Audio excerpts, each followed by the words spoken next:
Hey folks, it is 5 o'clock on Monday, June the 12th, and I'm going to call this meeting to order. The BEDC Board reserves the right to convene into executive session at any time during the meeting regarding any agenda item in compliance with the Texas Open Meeting Act, Chapter 551, Government Code. We'll start with public comments. Do we have any? No, sir, we do not. Very good. Move right into regular business. 3.1, presentation, discussion, and possible action regarding approval of Resolution R 2023-0007, approving the terms of an agreement with the City of Bastrop to fund a master transportation plan in the amount not to exceed $87,500. Good evening, Board. This is a regular item that was presented in the current year's fiscal budget. The EDC had allocated $100,000 toward a joint project with the city to equal $200,000 plus or minus with for a master transportation plan with Kimley Horn. That bid has come in lower than the $100,000, so the allocation from the EDC Board is requested to be $87,500 as opposed to the $100,000 that was previously approved.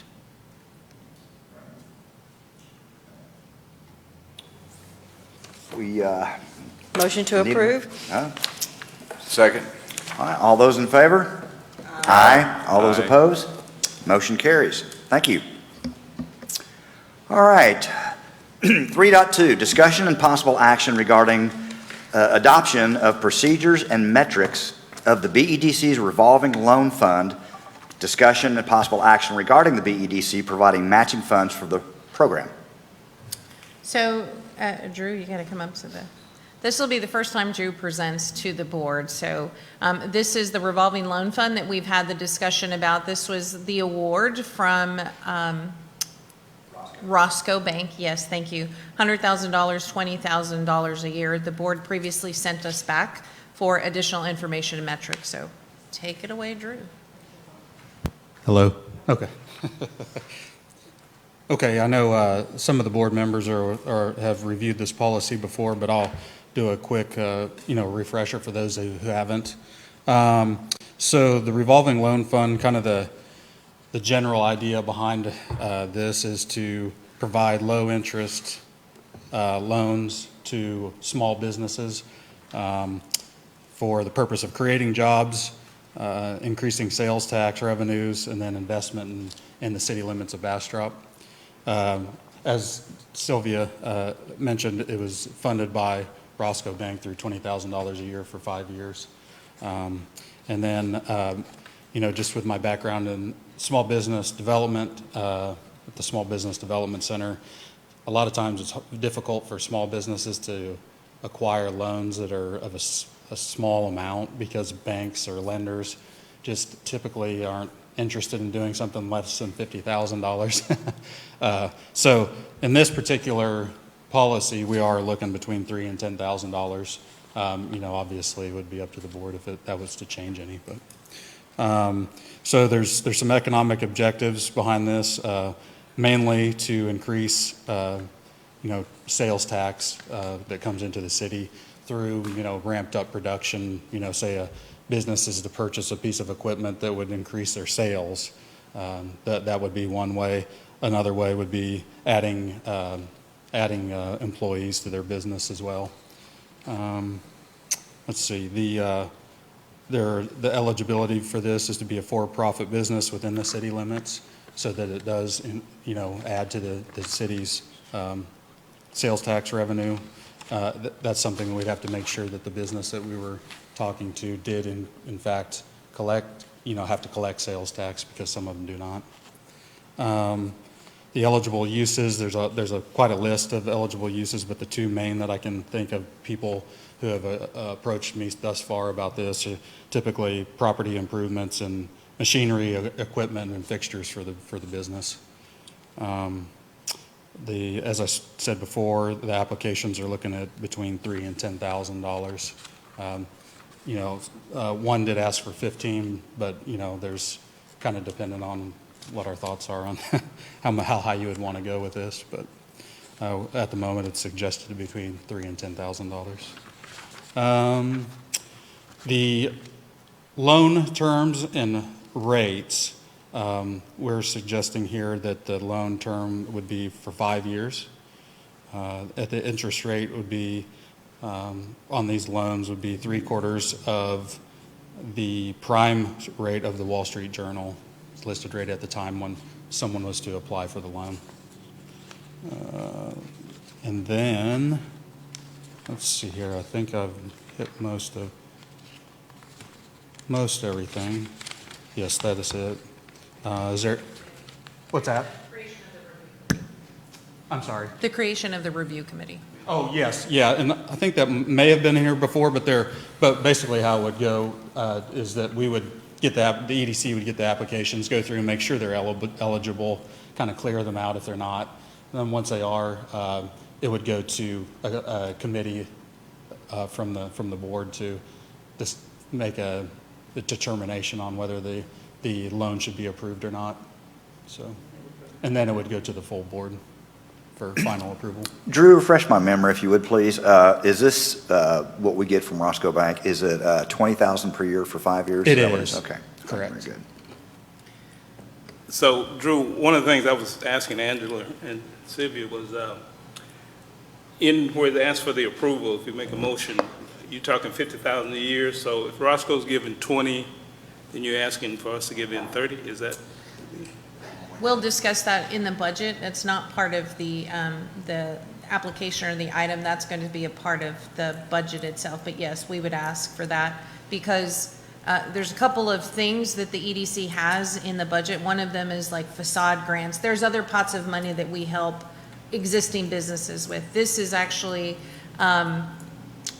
in addition to that, and we're hoping to attract new businesses or startup businesses or incubate businesses. That was one of the EDC's charge. So yes, in the budget, we'll be asking for an additional 30 to match the 20. As Drew stated, we have businesses who say $10,000 is not enough. We need additional dollars, and those I think would be on a case-by-case basis, but the standard would be 3 to 10. So if the budget approves 30,000, then when we're talking about 50,000 to loan out per year? Correct. Okay. So I have actually probably 6 or 7 questions. So I've had exposure to the grant process for the Cultural Arts Commission mini grants, and then seen some things with the hot funds grants administered through Visit Bastrop. And so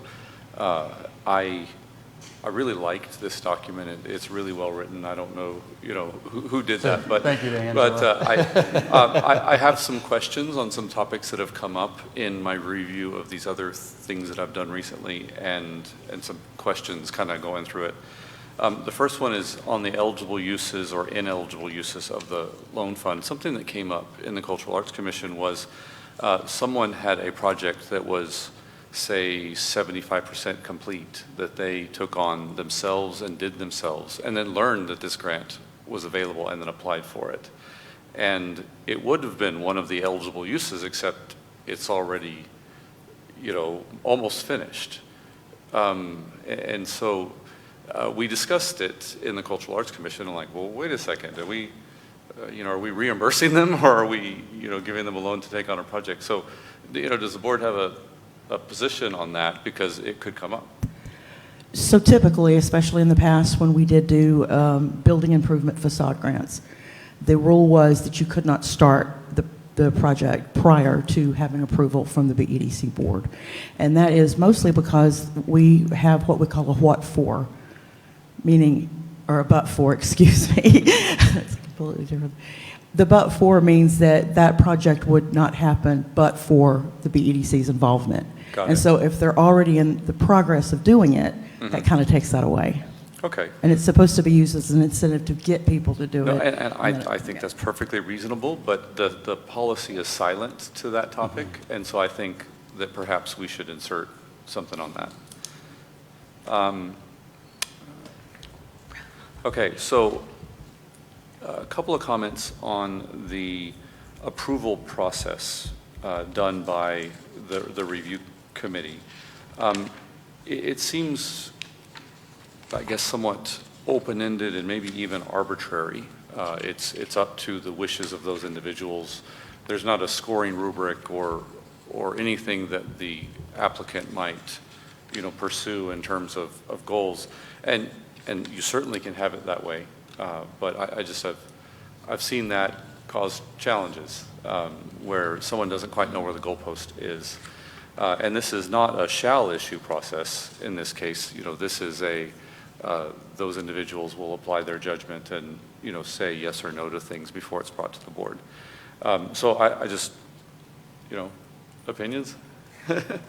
Yeah, I mean, typically you're going to have some kind of a threshold or a matrix that you're going to put together that shows, do these people meet certain criteria? I would think that would be something that would be looked at. You mentioned a review committee. We haven't really had that discussion yet of who would be on that, what would the makeup be on. So I think that is something that needs to be, at least discussed. I mean, On page 31, it says that the committee is going to be comprised of a maximum of 3 BEDC board members and additional members as determined. And I didn't know if that was additional members, like it's an industry that we don't know anything about and we want an expert to know if this is a good investment, or if it was a standing other people as needed. I didn't know. And I also think we might want to, and I was going to ask for the city manager's input. You may want to limit the council members on that, because that can become a problem as well. And I didn't know if our attorney might have an opinion on that as well, but I think we need, we don't allow council members to be officers of BEDC. I don't think you want the subcommittee to be 3 council members. Correct. But maybe you want 1 council member on it.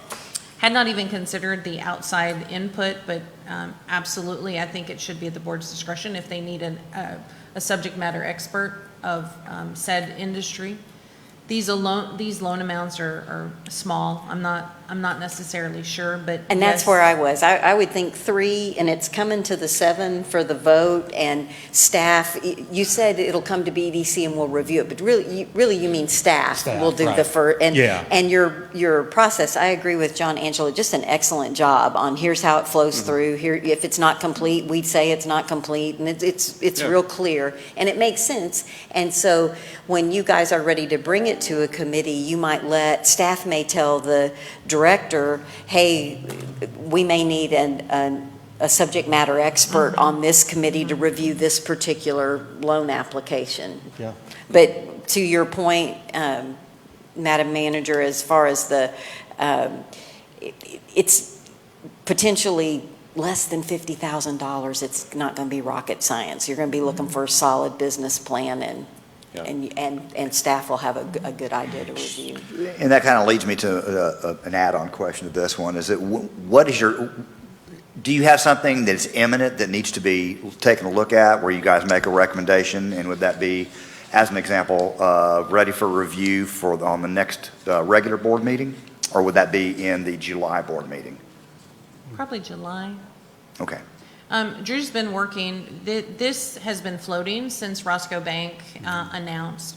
And so, again, we have 2 different sets of people. We have the group of people who have become accustomed to using EDC funds for the maintenance of their building, which that's a separate dialogue we'll have to have, through the facade grants or improvement grants. That's separate and apart from this fund. Again, this fund we're hoping is startup businesses. But because it's been out there, we've had several businesses already talking about expansion. 2 particular businesses downtown, actually, one of which said, can't the loan amount be larger? And the other one said, man, I'll take what I can get, because business is booming that quickly. Both good applications. I think one is going to be much further than the other pretty quickly, and I anticipate we should probably be ready by the July meeting.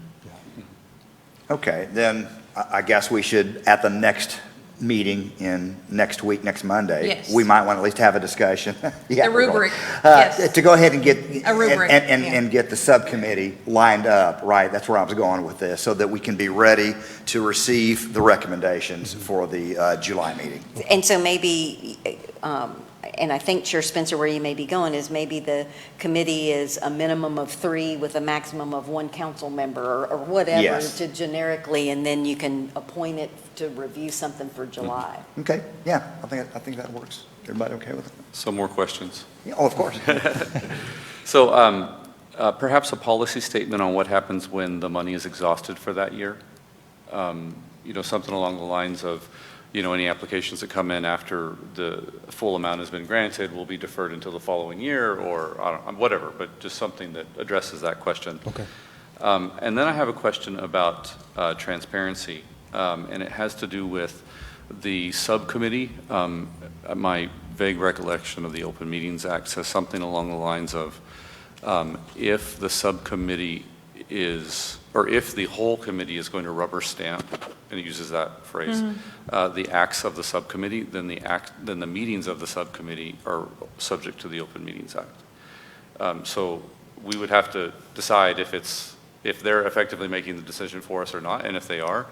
No, Okay. the intent of the subcommittee is to provide you with a recommendation. Okay. Yes. Fair enough. Yeah, and then the board would decide on that based on the recommendations from staff, from the subcommittee, and then Okay. we would have Fair a enough. vote on that. So then my next question is about transparency, is the open records request on the applications. I know, for instance, when we interviewed city managers, there was we do this in executive session, but as soon as we come up with the final list, if someone does an open records request of our top 5, we have to give it to them, even if that puts those individuals in jeopardy with their jobs. And it's kind of part of the process. So there's a discussion here on, BEDC will take every precaution allowed by law to maintain confidentiality.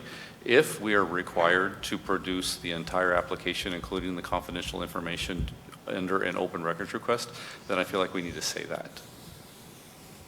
But I don't know, one way or the other. Madam Attorney, I have a question for you. Very often when we're doing projects, as long as they have not been approved yet, this is a separate question from Mr. Kirkland. So as long as we're working on the document before it becomes approved, it's still considered an internal working document. A draft, perhaps. Yeah. Correct. So after it's approved, then it becomes subject to open records, correct? And if there is any confidential, let's say, financial information It'll be involved, redacted. It just depends, I mean, I'm not.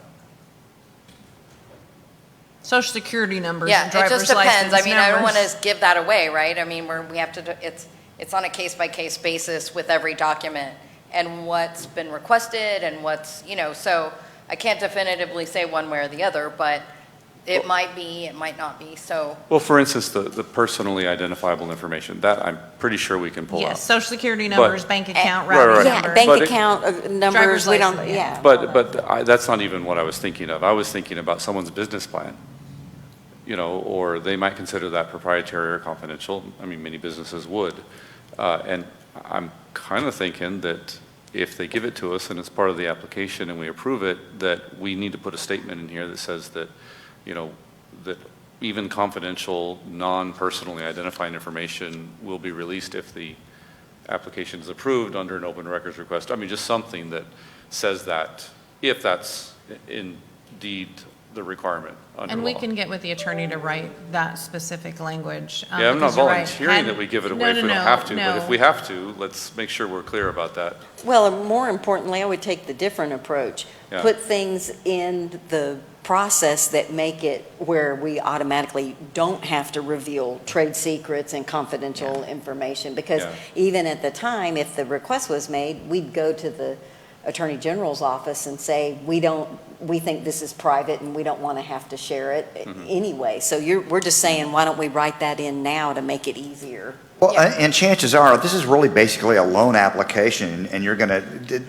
take the approach of, I don't need trade secrets for a loan application. I don't need that kind of stuff. We need to know what you're going to use the money for, and I'm just being generally, saying things in a broad brush. What are you going to use it for? How many folks you might going to, increase in your employment base and that kind of stuff. So I'm not really sure we would even cross the threshold of trade secrets. I Well, believe he's referencing on page 33, it says consideration for approval will be based on business plan, Yeah, I was credit and gonna- collateral yeah. analysis. That can Yeah. start getting into some stuff that you don't want to tell the whole world. And we are going through business plans. Drew's sitting down with businesses and going through what would be a viable application. And as the businesses who do need larger amounts, and he's helping set them up to go visit with the bank, what does a good business plan look like? There might be, maybe not for this particular application, but again, we didn't even And, yeah, and we can kind of direct how the business plan's going to look. If it's kind of just for a piece of equipment, that's going to look different than, hey, I'm starting a business and here's maybe some proprietary information. Then maybe you're getting into something there. Right. But you're probably, if in that case, you're probably looking for quite a more substantial loan, but who knows, right? But yeah, I totally agree with your suggestion that could be some concern there, and that's something that we would have to Yeah. make sure that they would know up front for sure. So then I have kind of some administration questions. So there's a reference to the lender in the document, and there is a bank involved, but the bank is giving the city the money to administer, or BEDC okay, fine. But again, who is the lender technically? In this case, it would be BEDC. Okay. When we wrote it, we had in mind that possibly if this was very successful, we might get to the point that a bank would take it on. Okay. And be the administrator on it, because if it is quite successful, it will get to be quite labor intensive. So I believe in the definitions I actually wrote that the lender is It either could the be either BEDC or, or right. the It bank. says bank, lending institution, or BEDC. Right, so I guess I was kind of like, which one is it? And so then that you've got, the administration of the loan, payment coupons, processing payments, managing delinquencies, and then even what means of payment are acceptable. Cash, unmarked bills under 2020, yeah,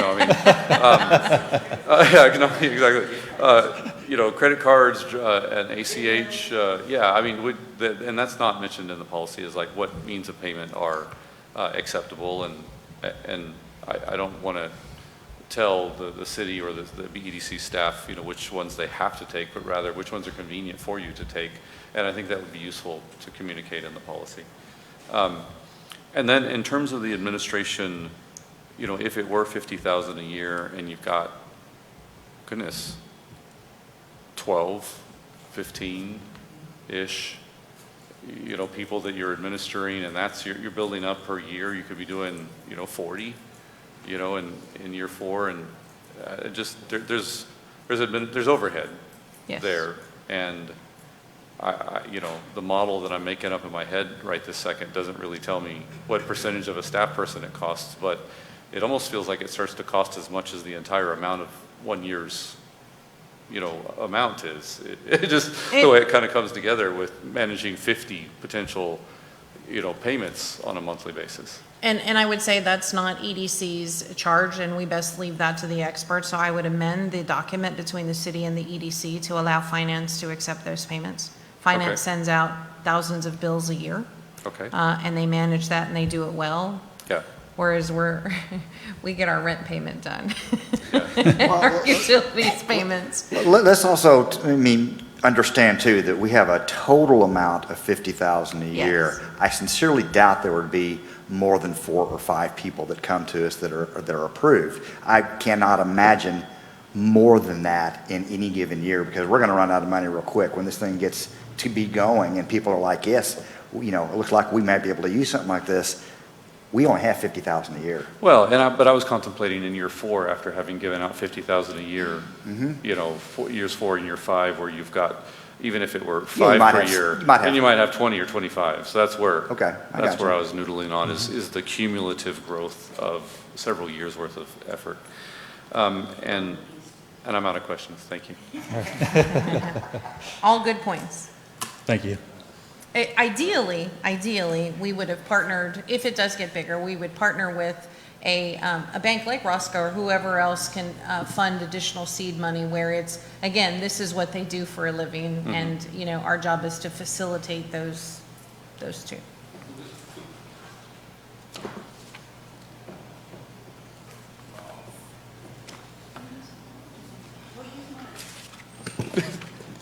But could we just go, kind of follow the directions, the guidelines the banks go through, except for the Open Records Act? Because, this is what they do.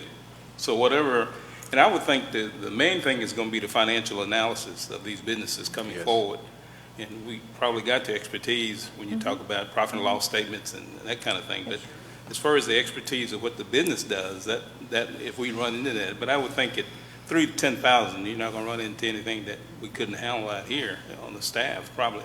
Yep, and because we mold this around internally too, from like a credit, pulling your credit, really, these small types of businesses aren't gonna have prime credit to begin with. What's primary Yeah. for us is that they haven't filed bankruptcy, there are no active liens, and we do that to a public record search, Yeah. which, protects us from the credit handling, because that in and of itself is a different monster. There's a lot of little nuances that come along with this, so from the perspective of, yes, review the business plan, yes, review the financial statements, bank statements, any public records, and then, What I foresee we're gonna run into with these small businesses is not having good financial records. And that's what happens at the lower level down there. Exactly. They just don't see a need to keep P&L statements and cash flow analysis and that kind of thing. So when we start looking at it, that's probably gonna be a problem. And I think Probably. that in there, it talks about the staff and some of us in BDC giving, the EDC, giving them some directions or some assistance if needed, but I think that's going to be the big problem. I don't know how many applications Drew has right now, but I can't imagine that 3 to 10,000, you're not going to, there's no way. I mean, the cost of things these days, I don't know, it'll be interesting to see how many people we get to apply and who they are. You're absolutely correct in that the smaller businesses don't usually do a great job of doing a P&L statement or a balance sheet, and that's something that some of them could really use some help with. Yeah. And between the financial classes I've been taking and Sylvia's background in finance and Drew's ability that he brings from the Small Business Development Center, and he's able to review their business plan, and I'm very hopeful that I can break out the financials, and if they need help, that's their next step. We'll offer them help. And I think it's important for every business, small, large, whatever, to have that business plan in place when they open a business. I think it'll cut down on the amount of turnover that we see. Absolutely.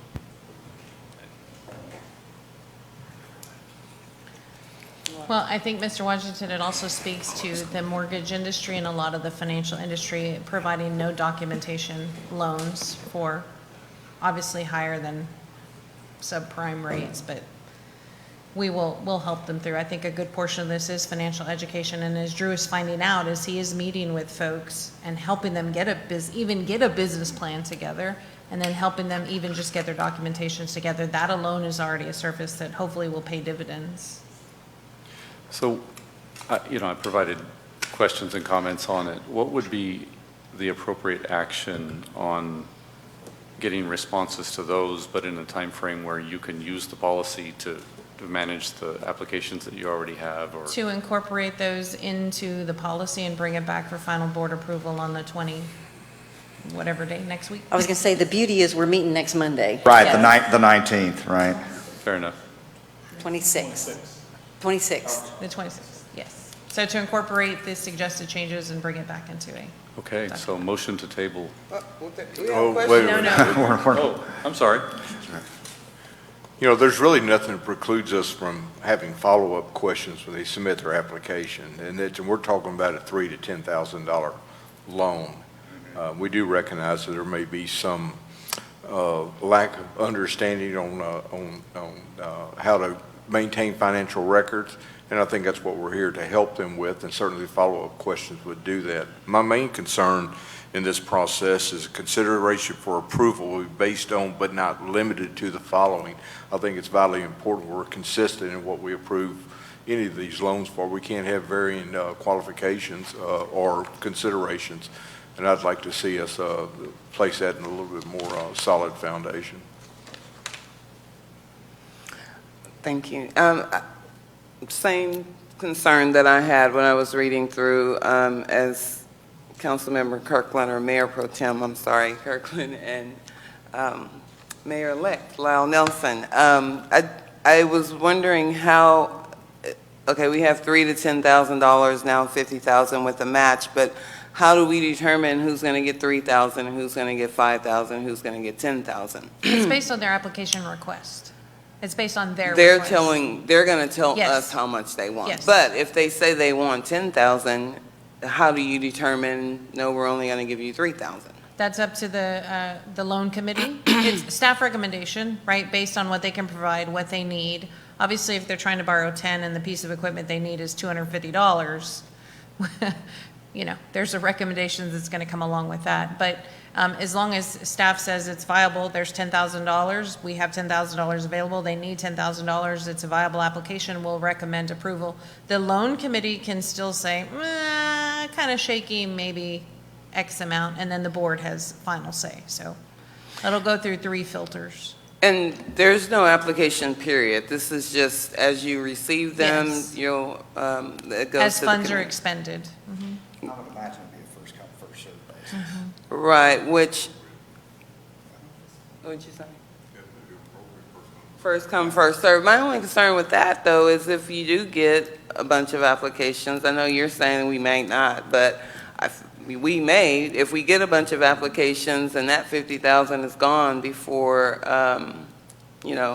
summer, and there are people that are still going to need funding, and they're just kind of out. I just wonder if there's an application period and we did it based on the applications we received within that application period. Would it be more fair, or is it just first come, first serve? And Well, I mean, first of all, you're right. When people hear about this, there's going to be a lot of people going for it. So in my opinion, it's going to have to be on a first come, first served basis.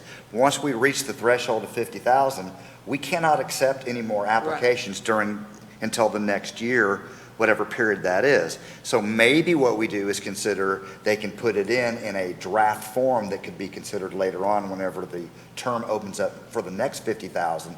But you're right, we are going to be facing a lot of people that are not going to get their application in time. I see that being a potential. Councilmember Lee, are you thinking of more of like there's a call for artists, a call for something, and you give them a period of time, maybe this first time out, because what could happen is, shockingly, not everyone's watching this on their TV tonight. And it could be, Councilmember Meyer got an application and the money's gone and I would have applied if I had known. And so would it be in an effort of trying to have some fairness to say, we're calling for applications for this period of time, staff's going to review them and bring the best ones forward, and then that's a way for BDC to be using that money the best way. And if their application's not in good shape, that's given Mr. Drew job security of, hey, these are some businesses that clearly need some help with their business plan or their P&L, or I believe that's what you're proposing, instead of it just being, I didn't happen to read the right email. right. That, or the board can always supplement additional. I mean, we've, as you look in the budget, we pared back quite a few lines that have not been used in a while, and all of that is falling back to fund balance. We initially, when we first had this discussion, I've been part of programs where the amount was up to $50,000, and you could do things like if your car was paid off, use that for collateral. Because again, these are non-traditional loans that you're under $10,000, your bank's not normally going to do that. And if you are, it's a signature loan, which normally has a higher rate. These loans are a little bit different. There is the ability for the board to say, hey, we haven't used this pot of money, let's move that into that, if it does become such a successful program. Word is on the street. Drew's been knocking on doors, and I will tell you there's one in particular that's like on the threshold right there. And if we wait for a particular period, that really is almost a make or break of whether this business expands to the next level. They have just had such an astronomical opening. And that's a good point. I think maybe that's something else that you can put into John's additional questions, as far as by the time we have our next regular meeting, maybe that can be input into that. We do have an open period. We have some kind of a timeline that you guys come up with, whether it's 30 days, 60 days, whatever it may be. And we may also do a staff review. No good deed goes unpunished. And we've never done this before, and so maybe the first year it is just 50, and you make sure you know what you're doing before you suddenly have 20 loans in the very first year. Because, we've never ever done it, and Right. implementation and what they really asked for and what it really took is not always, so maybe there's a happy medium in there of a first tranche, and let staff say, we've gotten a couple of payments, we've reviewed applications, and we're ready for another tranche.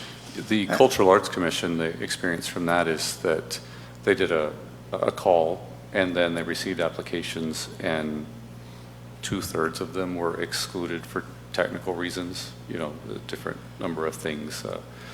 Can we paint the surface of this thing that violates city code? It's like, well, it's probably not a good idea.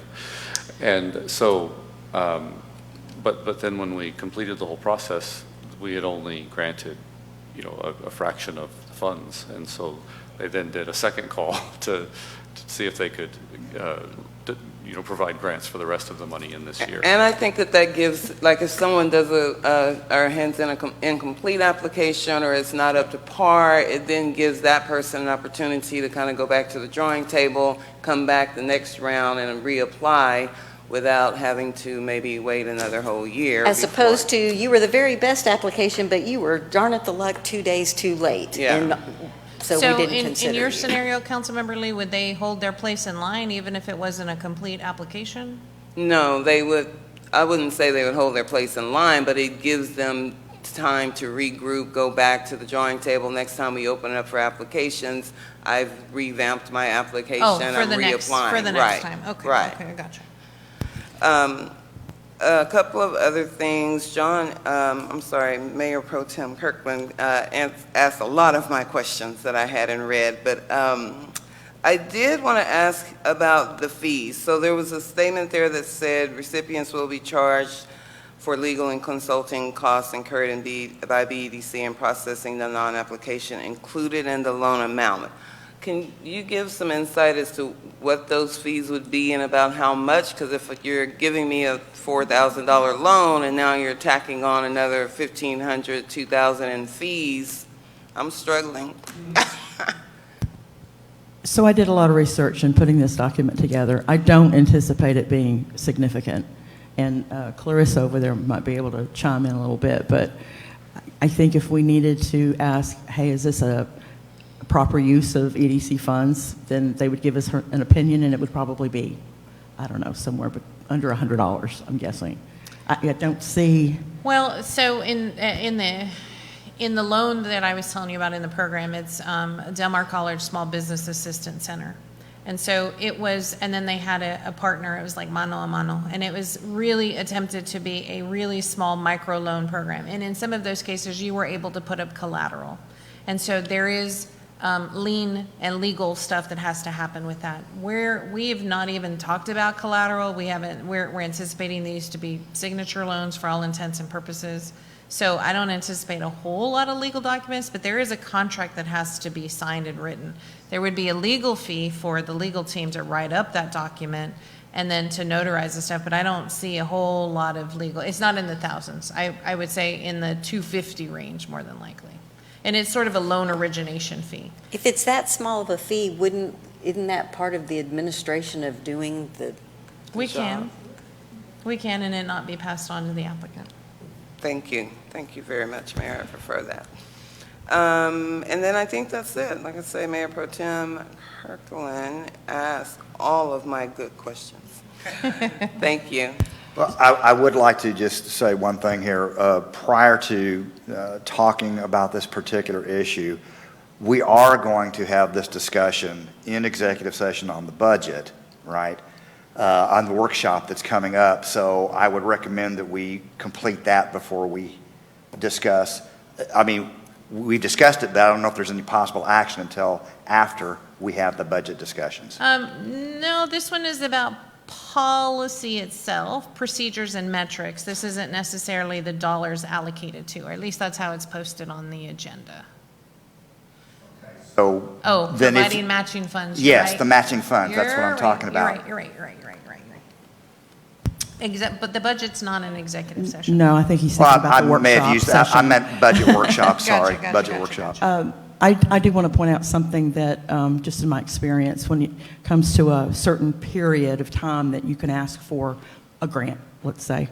So if a small business depends on a piece of equipment that's $10,000 and it breaks, and they're not in the middle of that period, and that, no pun intended, but that piece of machinery makes or breaks their business, then they have to wait maybe 6 months to ask for it. Well, hopefully they would buy a new piece of equipment that carries a warranty with it, but we can't really, in my opinion, we can't really be responsible for a machine breaking that doesn't have a warranty on it. If you're a $10,000 machine away from being in business, this loan may or may not be. Well, no, actually, these loans really are for those small businesses who don't really have access, because they are operating on a shoestring and they are on the cusp. I understand, but if you're doing first come, first serve, and we started with 20, and it's, in my mind, matching would be another 20 for a total of 40. We're talking about more than matching and to a total of 50, and if it's first come, first serve, you could have the exact same scenario. The 50's gone and the piece of equipment breaks the next week. So no. there has to be a limit of how much we're going to be taking on. I think the question was, if we have 50 in there and there is only 2 applications for 10, and this one needs resolution pretty quickly, are we waiting until the entire 90-day period closes, or can we bring that forward? I think that's the cusp of her question. We didn't really discuss the how long we would open the period, because maybe we do the first one of just 30 or 60 days, and you get the ones that are hot, that are Hot to trot. I was going to say hot to trot, but I don't know if that was rude. Why don't I make the recommendation that I go back through like the 20-ish policies that I've got downloaded at the office and see what they do, and see if there's a best, what do you call it? Best A practices. Best practice, yes. And then we can come back with that recommendation. And when I was talking about a tranche, in my mind, it was maybe you give them summer months or whatever, but you got 60 days to make the application, and then it's not just first come, first serve. And as Mayor Pro Tem Kirkland was pointing out, you may start with 20, and there may only be 4, and you may still have money left over. And in my mind, if there's money left over, then somebody can still be turning in an application. We were just, the first rattle out of the box shouldn't be, you only get in line for money if you knew about it. That's what we were trying to protect, give everybody a fair Luckily, chance. Drew also does our Facebook account. He will have no issue getting this out there, and we'll have a lot of. And so Yeah. staff can recommend, do you want 30 days, 45, 60 days? What's a reasonable time So I period think to get people initial to turn 30 it days in? is good. I think he's talked to enough people out there, so an initial 30 days, and if it's only 2 that gets approved, then, we'll open it for another 30 and another 30. So more people can know about it. So Sylvia, how was it advertised? You said Drew are talking to people. How are we making it available to the public? Right now, trust me, it's been word of mouth. I mean, Yeah. but we do have a EDC Facebook page and social media, so it'll be shared on EDC's page. It'll be shared to the city's page, and hopefully Doesn't- all of our sister And Main Street, don't they have a organizations, list of all the businesses? yes. All of our sister organizations will Yeah. hopefully Yeah. help share and spread the word. Well, to me, it would seem like, and you tell me, I know you all know better, is that you would have a consistent public way of advertising to people. Like, for instance, if it's the Chamber of Commerce site, everybody, or if it's whatever those sites you just named off, and it goes there and it's public, everyone has access to it. It's kind of like if you go to sales, public sales, they Yes. got 2 or 3 places, a courthouse, and if you want to go bid on the property, you go to that courthouse and find out. So maybe we could do that. Sure. And then the 30 or 60 days, and I think John, probably help us out some, because the organization he was dealing with, I'm sure if this was their first time, they learned a lot. So I'm sure we're going to learn a lot, if we get through this. But I think just to get it started is the key here. and then have the flexibility to make the changes for the benefit of the citizens, so everybody will have access to it. Does it say in here anywhere, and I apologize if it's like a silly person, it's on the very first page, that the business has to be contributing to our EDC sales tax? It says it's a. Okay, because I didn't, city limits, not city limits, whatever, but if your business isn't contributing sales tax to EDC, you shouldn't be eligible for the loan. And that's one of the items that we were talking about in terms of, as we keep discussing, the EDC should be an engine, right, that keeps feeding itself. So that's the hope, that the business that we're assisting is still adding to that engine and re-contributing, and our assistance allows them to continue operations, so. I think after we get 2 or 3 years into this, we're going to find that the big problem is whether people paid or didn't pay, and what happens when they didn't. That's usually what happens when you're dealing with money, but Yep. so to me, it's critical that we get started. I'd like to nominate Mr. Washington, having worked with the IRS, to go visit with people who That's the have reason I not know. paid their... That's the reason I know the biggest problem is going to be collecting the money.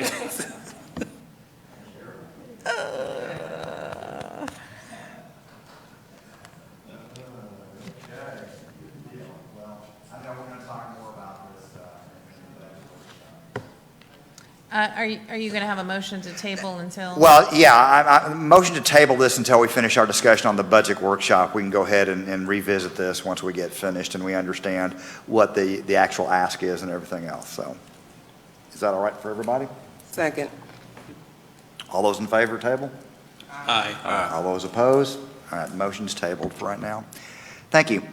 3.3, discussion and possible action on approval of settlement agreement with the Jorgensen Consulting.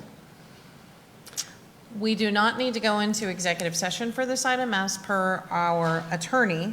As you are aware, the Jorgensen contract was in dispute with the exit of the prior executive director. The board directed the attorney to go back and negotiate a settlement agreement. The settlement agreement that has been reached is $12,500 that Jorgensen Consulting will pay back to the EDC, and they are prepared to write a check. Motion to approve the negotiated settlement. Second. All those in favor? Aye. Aye. All those opposed? Motion carries. Very good. Okay, we're going to go ahead and go into the budget workshop now.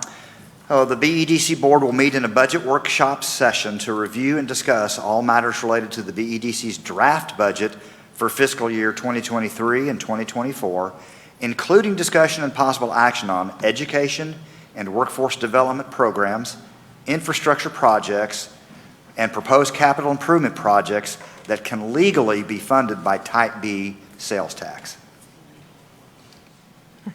Well, thank you, board. As you can see, I'm a proud manager of Angela here, who's blossoming before our eyes. She's going to handle some of the budget. We did go through the budget in its entirety. What you're going to find is we made some significant cuts across the board over items that either had not been funded, had been sitting in line items, or really had no real explanation why some of the funding was the way it was. Some of the line items were, I'm going to use the term padded.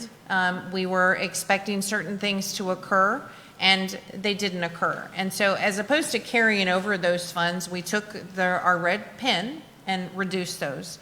What you'll also see is the capital budget that is approved through the city and that has EDC commitment to it. Those were just carried over. Some of those projects will need to be revisited at a particular point in time. The city is finalizing our budget as well, our CIP. There may be some projects that come off of the list simply because they're not feasible at any particular point in time or even in the near future. If we strike it from the budget, it can fall to fund balance or it can be encumbered in some other method. What I hate to see, not just an EDC budget or any budget, is an item to just be carried over when it's not really serving a purpose, and it tends to inflate what a particular budget is. My preference is to always leave it in fund balance, and the board can always come back and allocate out of fund balance if it's necessary to fund a particular project going over. So our sales tax are doing well. And I don't know how many slides we have up there. Okay. Yeah, do you have, who has the clicker? Gotta grab the clicker.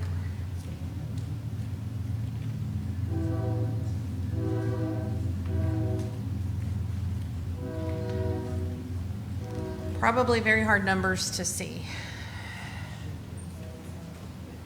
So this is the first thing I wanted to draw your attention to. I always like to put a budget at a glance for any board or committee that I'm working with so you can get an idea of what the overall revenues are and overall expenses. I don't want you to get heartburn that there's a negative number out there. That was a planned drawdown of fund balance that is funding some capital projects. And the board essentially made a decision to fund as you go, so to speak. So we were drawing down as we went through those projects. So notable changes. Interest income, that looks like a really large percentage, but it's not. That interest income, somewhat. Sales tax did increase 7%, and you can see on the left-hand side the decreases that we made throughout the organizational budget. We are going to come back, I believe, at some point during the middle of the year as the projects begin to be let for construction and come back and may need to make some adjustments as to the overall cost. Do I need to pause right quick? Trying to get their monitor. They're trying to get the monitor on. I was texting Rick, hey, can you help him turn on the monitor? See So lots that's of what we're heads doing up bobbing here. and moving. No, you're good. I think they're trying to figure out if something's plugged in or. Yeah, I was just looking. It's like twice. I think Cheryl and Ron were looking for a on button and Mr. Kirkland was saying, is it plugged in?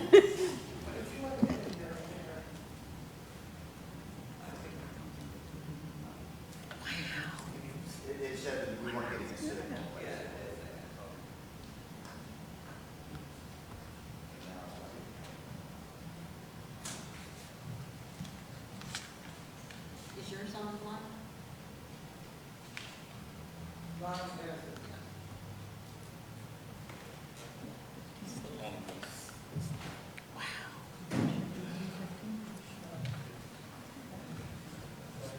That's really good.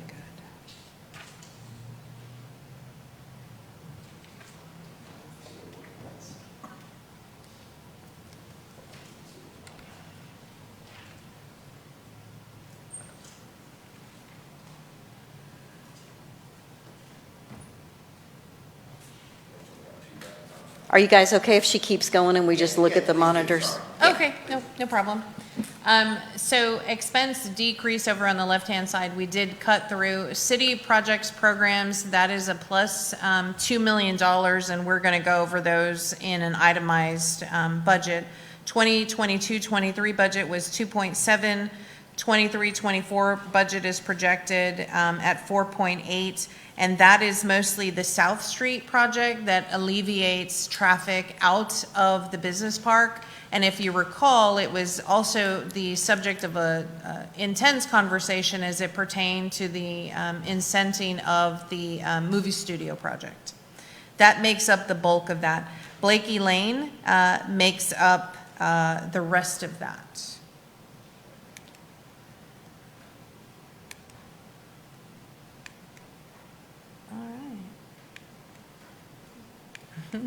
Well, now whatever he's, whatever he's messing with now is frozen me. Now she can't make the. Sorry, didn't mean to mess you up on this. That's okay.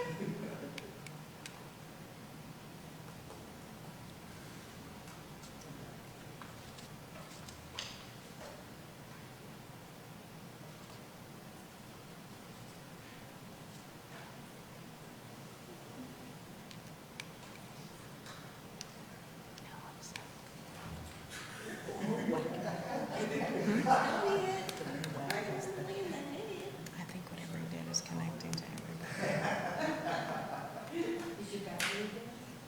No, I think whatever he's doing has got us all tied together. Okay.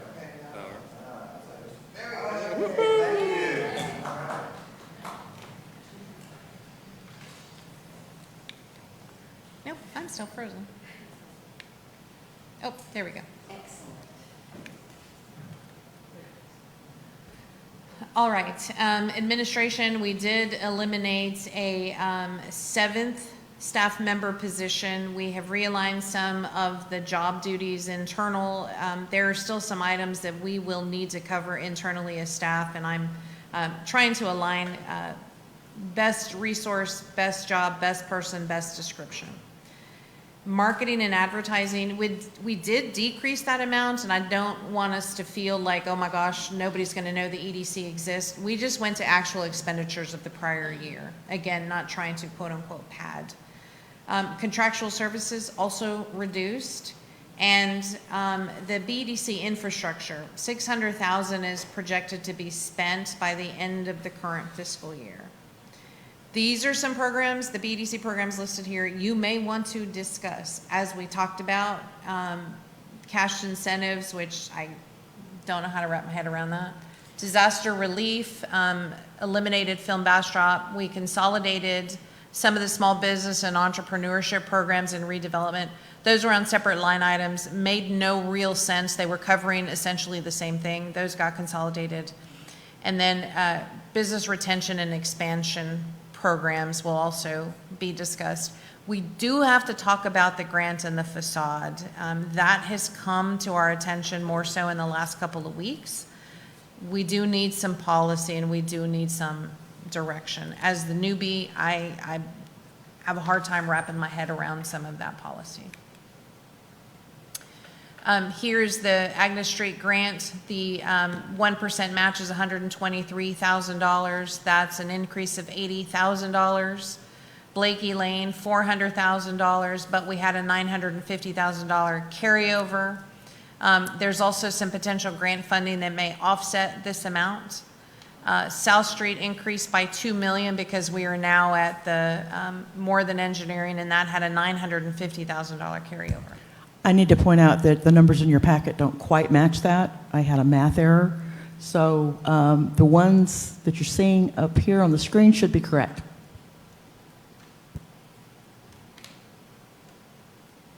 Sorry. Okay.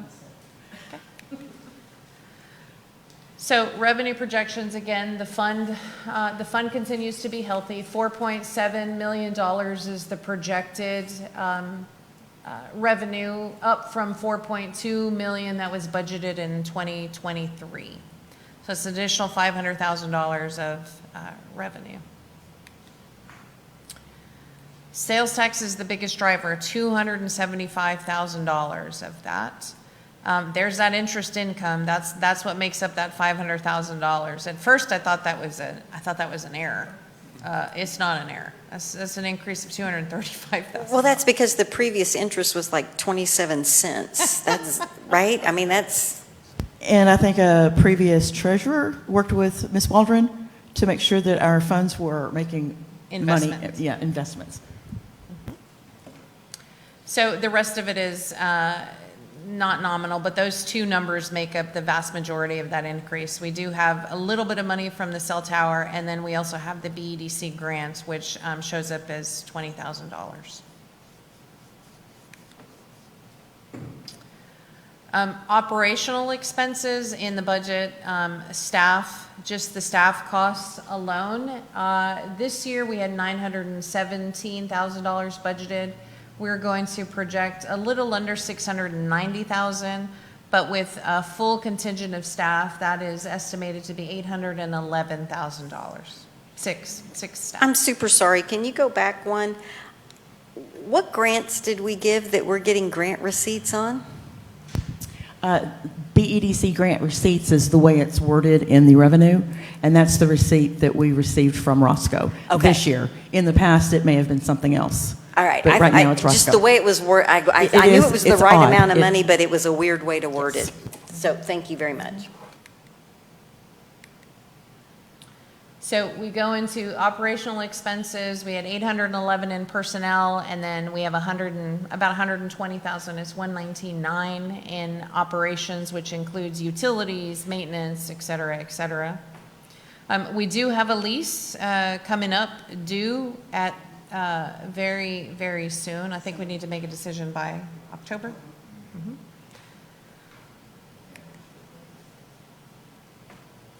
Additional, this is travel, business development, training, $86,000. This was reduced from $230,000 that was budgeted in this particular year. Training is important, and so that number was largely left untouched. But some of our other numbers, based on actuals and based what we were actually doing, I think these numbers are still more than adequate. And then professional services, also there's been a reduction in the actual professional services amount. The audit, that's part of what we've got to pay to, stay legal and make sure everybody's spending the money correctly. Legal services also projected at $75,000. That is a placeholder. We have left that at $75,000. This year we're projected to expend $65,000, so there may be a little bit that falls to fund balance. Engineering here is 0 because we don't have any specific. Most of the engineering is allocated per project. So it's unusual to have any engineering dollars, but there may be something that we may have needed special. So it's a small $15,000 line item. Same thing with contractual services. That we have 0 budgeted in there. There isn't I don't foresee a need for major contractual, and if we need to do something, it'll come to the board. And then we are still talking about the fiber for the business park. That continues to be a carryover, and that's probably one of the projects that has to be discussed at some point. That's actually the fiber we have a contract with FiberLight, and it was our portion in order to pull the fiber over into the park. I know it has kind of a weird name, that's why I changed it up there. FiberLight? Yes, Gotcha. we've got 2 more years on it, and then we're done. Gotcha. These are projects that have been SP Film Bastrop, workforce, I'm sorry, I can't see. Workforce and economic development. It was $150,000. We're projected at $27,500. We have $150,000 in there.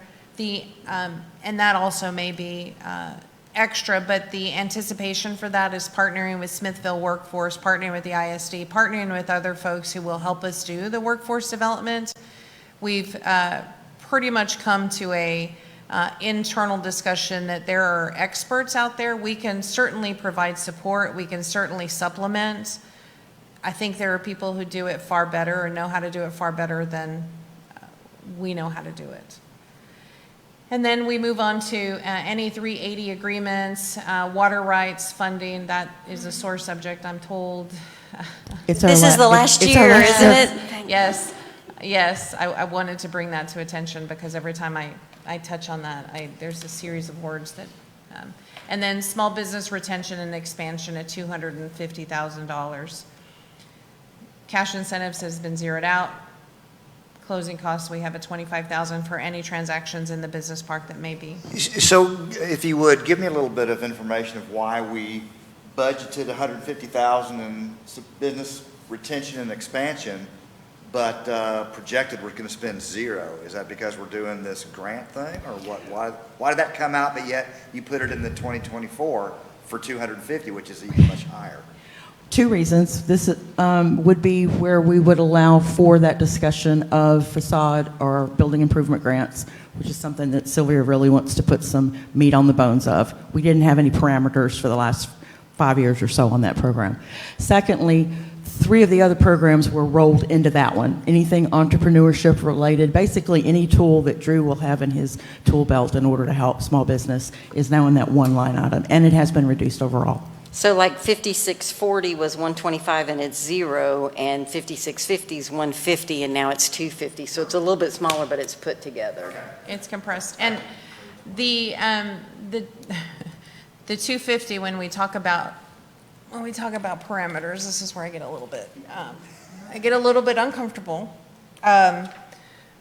Because we do need to put that in a box. I am super supportive of small business, so I don't want this dialogue to come out that I am not supportive of small business at all.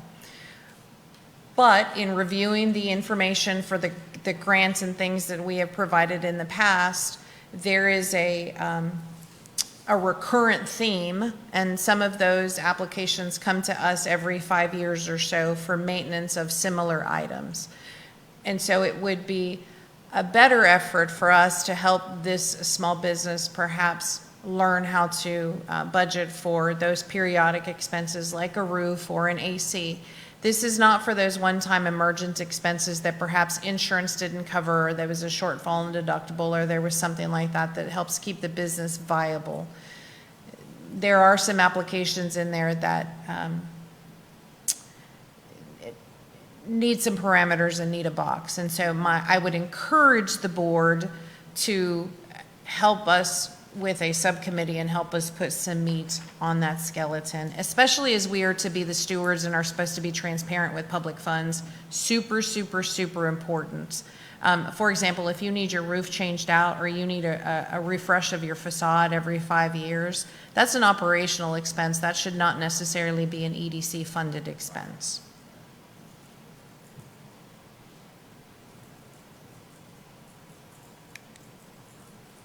These are the capital projects. So this is a really, really, really large number as it pertains to the overall, and this is why the budget, quote unquote, looks negative. It's not negative. There's a planned drawdown. The transportation master plan is what you would have just approved, so we're not rebudgeting that again. And the sports complex also has been completed, so you wouldn't budget that again. We do have the Agnes Extension Project, which we talked about a little bit before. That's $123,000. We do have the Downtown Lighting Project, $141,000. We do have also the intersection improvement study, which I'm hopeful that ends up coming to good fruition, and at some point, hopefully, have school participation in that. Blakey Lane and South Street make up the largest component of that. Excuse me, is the intersection improvement study, is that part of the 3.1 we just talked about earlier, or is No. that a different one? No, Okay. it's different. Thank you. It's different. And this one is related, well, right now, the one that is of high priority, the one particular area we're looking at right now, we talked about at the Leadership Summit, which is that Buc-ee's, that entire Buc-ee's area. But it translates into not just the Buc-ee's, it translates into across the street at Emile, it translates into 150, it translates into really that entire segment of the city, and how we best interact with TxDOT and the best way to make those intersection improvements. So there was a discussion, so we put some maps in here. This is the technology MLK extension project that is part of Business Park expansion. This is the Financial Way Jackson Street Southern Extension. This is the MOCA project. And if you recall, we talked about this layout. This is the final extension into Tahitian, and then this is the extension into Pine Forest. We did have conversation this morning with Doucette, and I'll fill you in on that conversation here shortly. And then this is the South Street. This is that bridge across that South Street. If you recall, we had discussed whether a South Street bridge would be better or a bridge lower at Lover's Lane would be better. The preliminary engineering shows this one to not be as viable as this one at South Street. So South Street was already a budgeted project, and rather to create and spend more engineering dollars to try to make this lower one work, we're going to be prudent and move forward with the South Street extension. What made it not viable? Or just, what was their reason? It's the elevations. I'll let the Okay. engineer. Thank That's the simple answer, and I'll draw you a picture later. No, that's plenty. Thank you. Yes, and it ends up.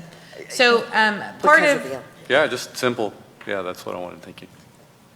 I don't do that kind of math. Give me Excel spreadsheet all day long, all day long. So we did have a conversation with Doucette, and as I explained to the board, we're on a couple of different timelines. Actually, 3 concurrent timelines. We have the MoCA Way project that is absolutely necessary. This portion of the project is about to be let. It is almost near completion of design, and so we're getting ready to put this out on the street to get bids for construction cost. This portion of the park is the rest of what would complete the business park and completes the loop around to technology. This also is important not just for a project that's here, which is Project Fiesta that we've spoken about before, but other projects that are viable, that are looking for space in the park, that are looking for shovel-ready sites. What isn't on this particular sheet, which is just as important, is the concurrent running of the lift station, if you recall, moves over here, and the movie studio is out to the west here, this segment of project. And as I discussed with the board, I hate to have multiple engineers on any one particular project, so it was my thought that perhaps this project would be moving a lot faster.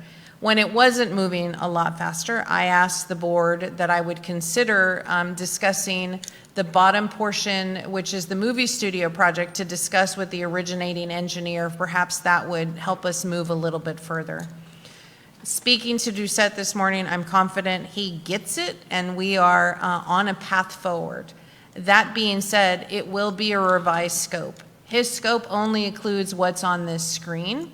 So the additional scope for the lift station move and the extension for the movie studio and essentially the Lover's Lane component is a change.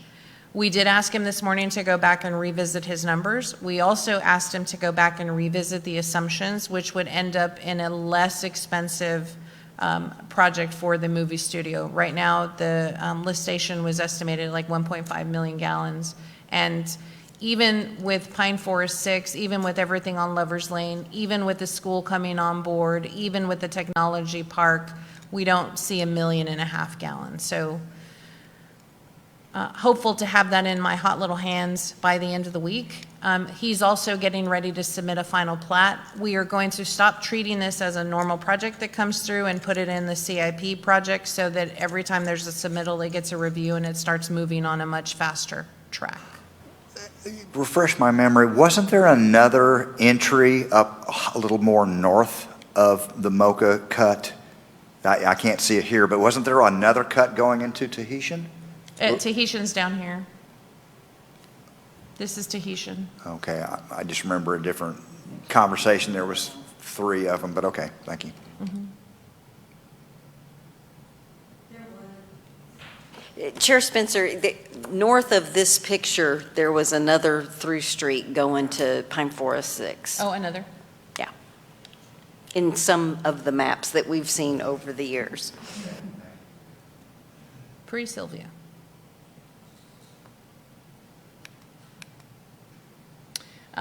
So we've talked a little bit about South Street. Blakey Lane is another CIP project. This project ends up, this is Burleson East. This project is completing its final site plan, and I was speaking with them today. So Blakey Lane is the completion of this that takes you from Edward Burleson, and it comes all the way across, and it begins to make that connectivity. And this is really an important traffic mitigation, quality of life issue. And then we have the Agnes Street project that also cuts across, and this is where the CFO was talking about some particular grant funds to be able to offset some of this connection. This also is a super, super important traffic mitigation, quality of life, open it up to commercial development along that corridor. There was a question about debt service. For a budget this large, this is a relatively small amount of debt service to manage, $275,000. It looks like you're almost there in a number of categories. And there's the schedule. Angela was aiming for an A+++. Yes, she gets 4 gold stars for this particular spreadsheet.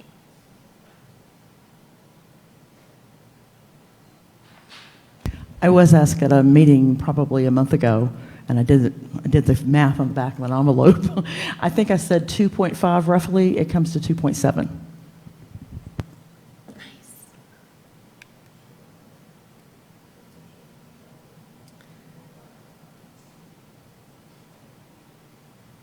Any questions? On salaries, not salaries, on staff, on the number of staff. You've got one that's TBD and one that's a project manager. Do you need both of those? So Not no? sure yet. Not sure yet. I think we've got some, there's some internal dialogue. We've already flipped some job duties. I think when we talk about project management, one of the things I've discussed with staff, and staff, please feel free to jump in. One of the things I've discussed with staff is the handoff in a project management sequence is not as seamless as we would like it to be. So the creation of an additional project manager means, for example, Drew or Angela are dealing with a project, they hand it off, and they've been dealing with that project, they hand it off to yet somebody else who then turns around and yet hands it again to the city. So not how we want to handle a project cradle to grave, so to speak. So I'm not sure that it is necessarily a project manager, maybe it's I don't know exactly what that is, but I've got some skill sets with Angela and Drew that are going to be developed even further. We've had discussion with Ashley, our admin, on what she handles to be able to let Angela rise to a much higher level as well, and then, deal with that internally before I can really come to the board. It also depends on the workforce. It also depends on how solid of relationships and partnerships we're able to make with our sister organizations to make that come to fruition as well. Long and short of it, not sure yet. While we're on that topic, this is kind of a hard one because we set policy and the number of people and your review of those people, and that is so operations, and don't want to get over into operations. But we also, as a board, have a fiduciary responsibility, and we have a history of there's kind of been some surprises. So is it appropriate that, since you're saying, like, I'm not really sure exactly whether it's a square peg or a round peg, can we just say that you're not going to advertise for a position without coming back to the board and saying, this is the position I'm advertising, and this is why I am, and this is the salary I expect, and it's within the budget, or I'm going to need a little bit more. But just to kind of from, things that you would tell us now, if maybe you tell us in the future as things firm up, would make me feel better about agreeing to the number, to the salary, to the budget that you're proposing without knowing exactly what that might look like. Is that a way to meet in the middle that's agreeable? Sure. I would have no opposition to that, and then additionally, whoever else fills this chair, I think they need to get to know the organization as well, and I think it would be appropriate because obviously even, I've been here, and in my tenure, I'm still learning as we uncover some of the beautiful presents that are left behind. I think the board has not just a fiduciary responsibility, but has a historical context that perhaps isn't made readily aware, and can fill in the new person or myself later on. So I'm totally fine with that.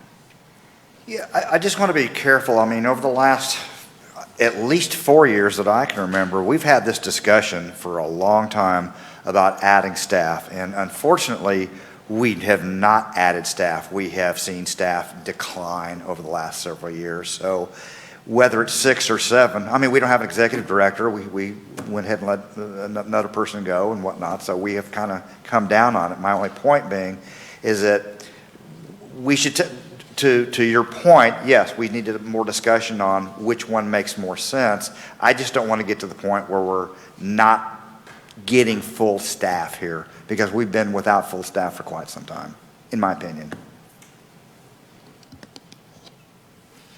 I have a couple of clarifying questions.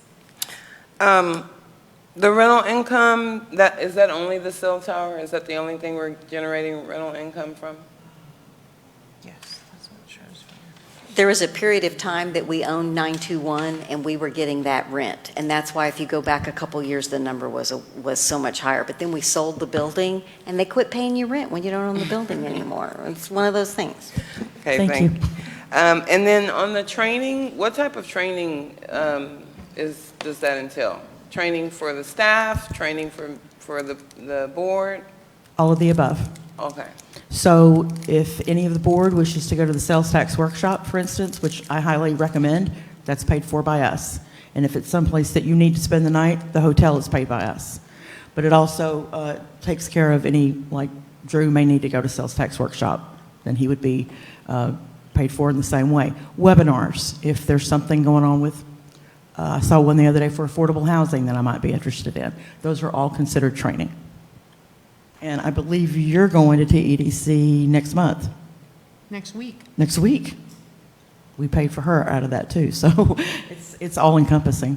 And that's why I struck through the word travel, because it can be a webinar in the office, or it could be wherever you're going, somewhere near Dallas, I think.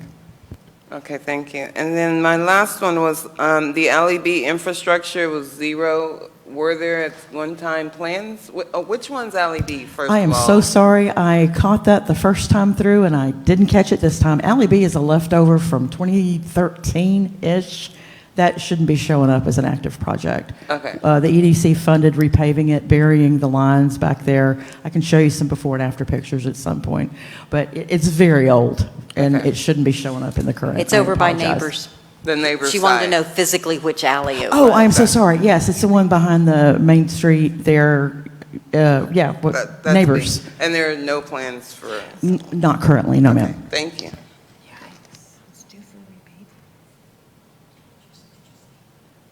No, I didn't see it.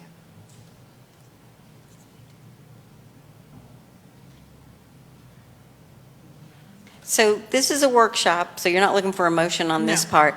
And is this the part where you tell us that you put in 30,000 to be more than a match for the 20,000 from Roscoe? Yes, thank you, thank you, thank you. So as the budget's presented, if we were to go back to item 3.2, it would be at a $50,000 total Yes. rate. And that would be included in line 5650, or business retention and expansion, included in that 250. Page, So if I read it correctly, 52. all of that is the revolving loan fund, the business expansion incentives, the redevelopment grant, and the downtown business district vacancy incentive? That's where the 250 comes from? Yes, sir, and that last one is a brand-new program that Drew ran across at some other community, and we do want to talk to you about that at some point. I was going to ask about what is that, because it's the first I've Sure. heard of it. we're putting him to work. Come on up, Drew. I printed out the document here so that you could all, have time to look through it more, but.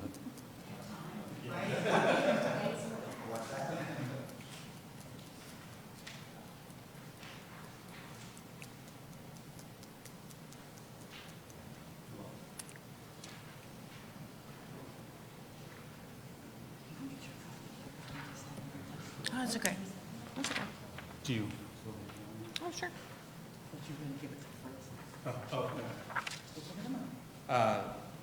So this is a program that Angela and I ran across.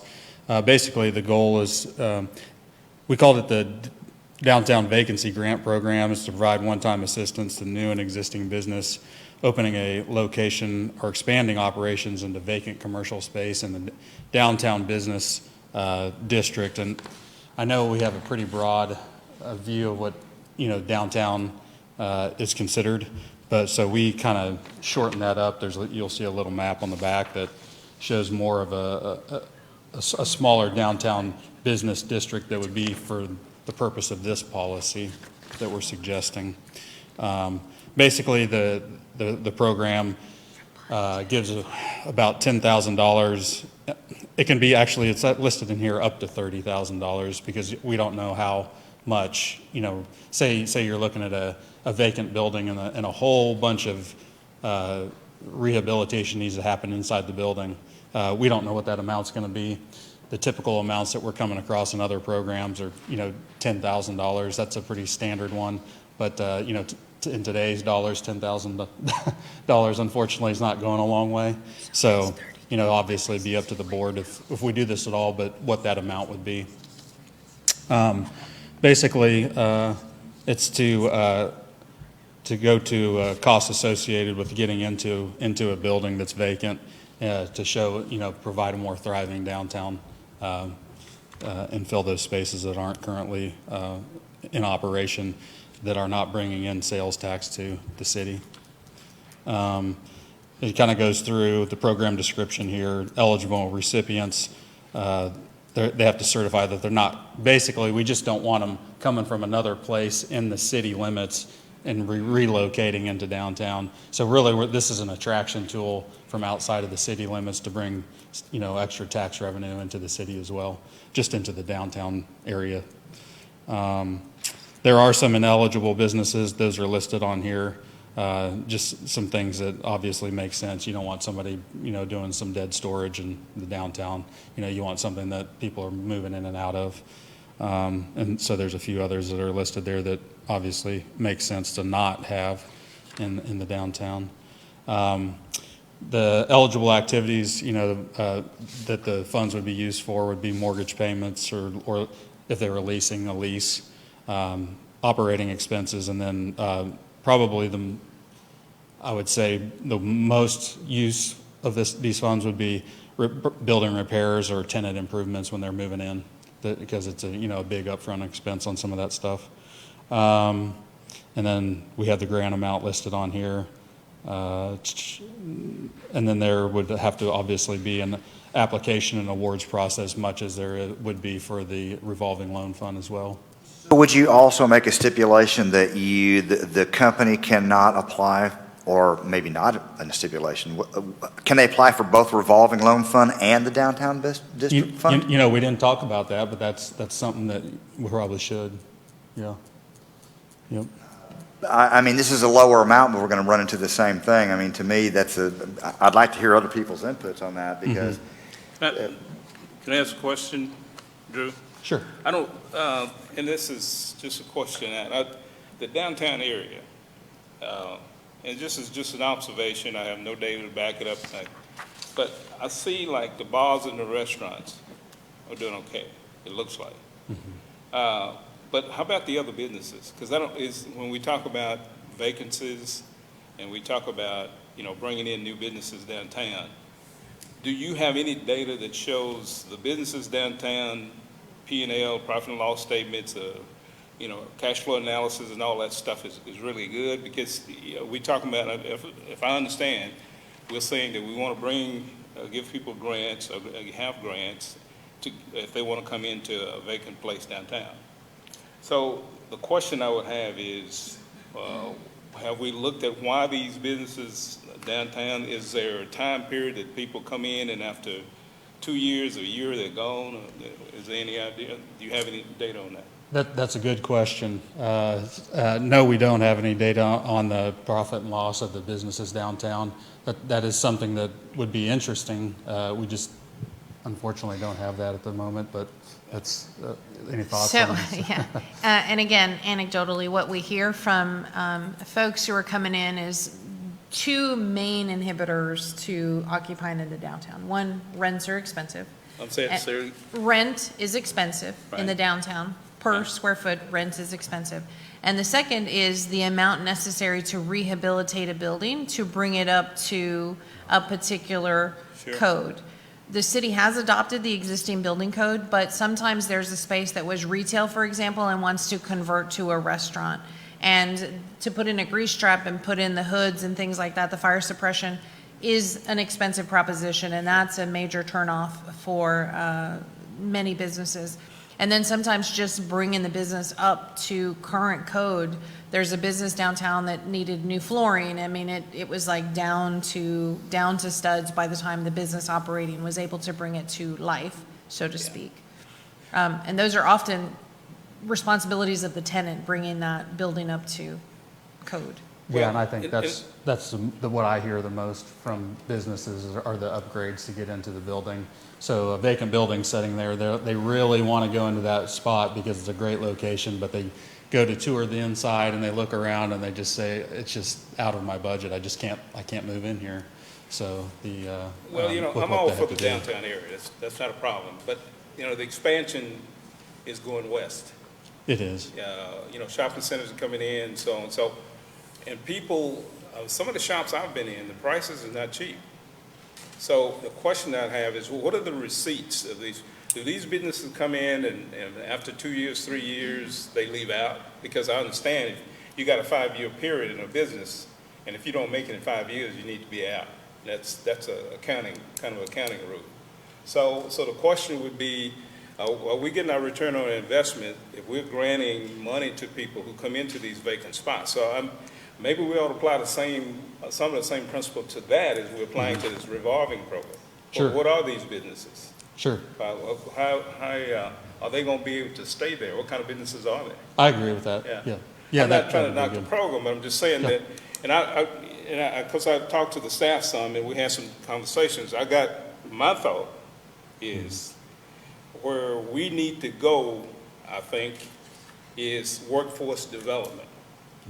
And I don't know how we're going to do that. I don't think businesses are going to come in here and pay salaries until we get a workforce that they can deal with. So if you don't have the money for people spending money, then we can do all we want to do with the downtown, but it's not going to survive. I mean, the business is going to keep revolving in and out, in and out. That would be my thought. Now, I've talked some about somewhere long term, this is a budget, and I don't know if this is a place to do it, but we got to think about workforce development.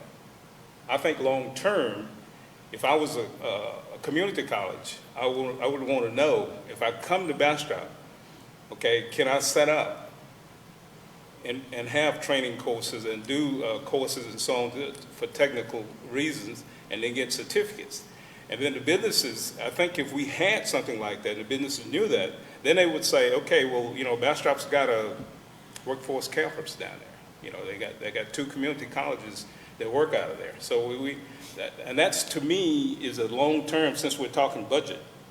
It might take 6 years to get there. I don't know what it'll take, but I don't think we can get anywhere of trying to get businesses in here that pay salaries until we get the workforce.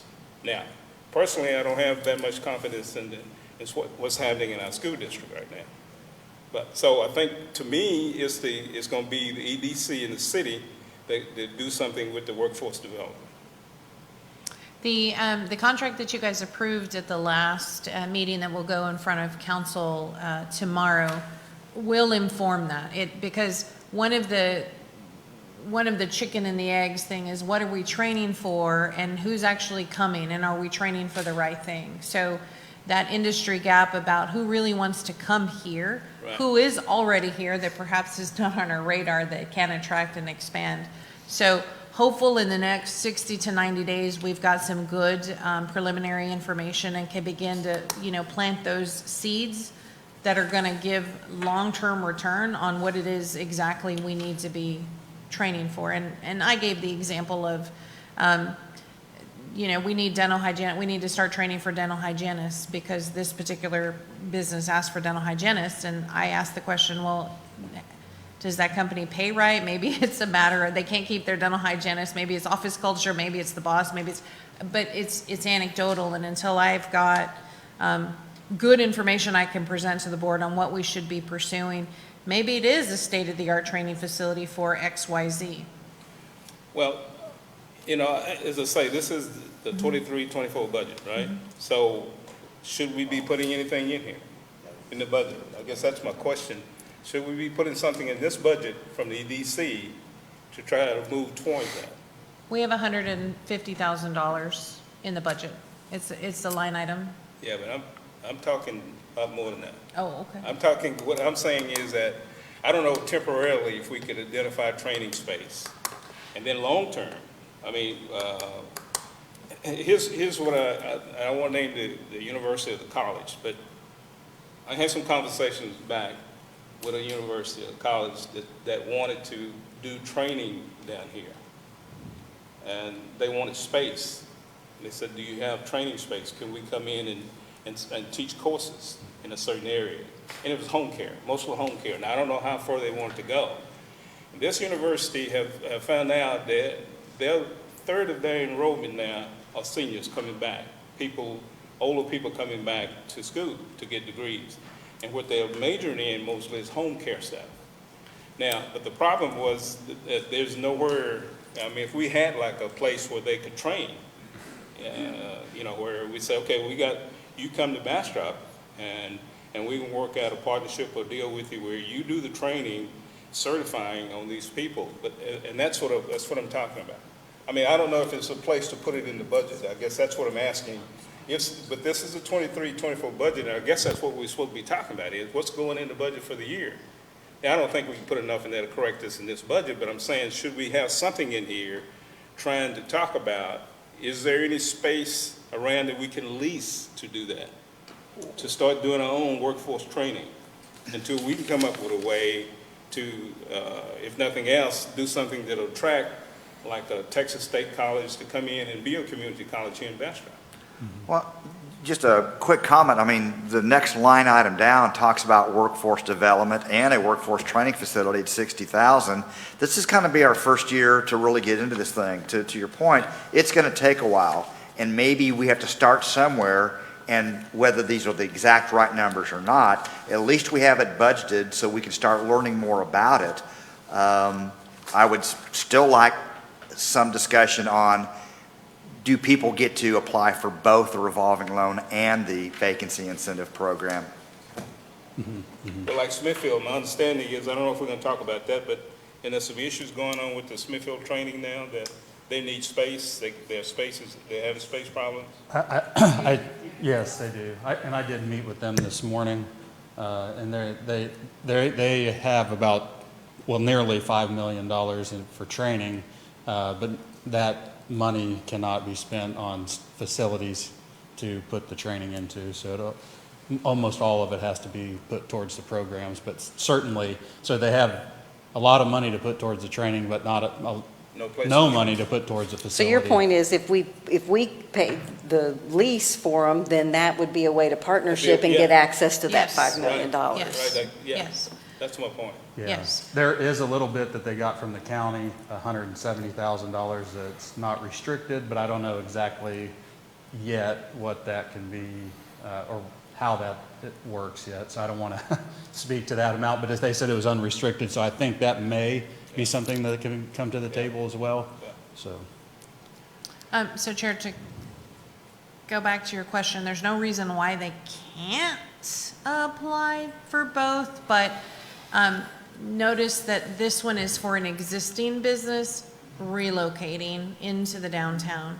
So the hope is they're already a viable business, and they may not need as much stand-up support. So. But my question I would have is, do we know that they're a viable business? Now, how do we know that? I think maybe partially to answer that question, it's going to be almost the same thing with the revolving loan question. It's going to be trial and error. We're going to have to start somewhere to see where it goes, and we're going to have to go through a lessons learned type of approach so that we get better at doing this, because I would imagine this is going to be a program that's going to last for several years. So I don't know if there's an answer right now in this 10 minutes, but I think we're going to have to learn about this. But don't we also think that people like to be around people? And so I like that this eligible grant recipient says that you have to generate sales tax, but the ineligible businesses, I'd like to reiterate, if they don't generate sales tax, it's not really doing us any good. One of the other things that we struggle with is hours of operation.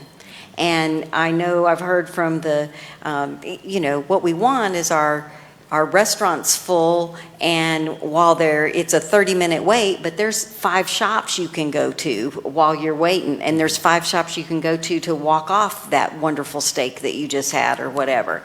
And we have struggled with getting businesses to even put their hours of operation on their doors. So to me, if we know that we have some of those known problems, if we're going to hand somebody $30,000, that should be a part of what you have to do, is agree that you're going to be, not roll up the sidewalks at 6 o'clock. And when you have several businesses that are 8 to 5 that aren't generating sales tax, aren't open in the evening, that makes it harder to get people to walk down to those other businesses. Because to specifically answer your question, there's one retail place that's been extremely successful on Pine Street, moved one building over to have front frontage on Main Street and has opened a second location.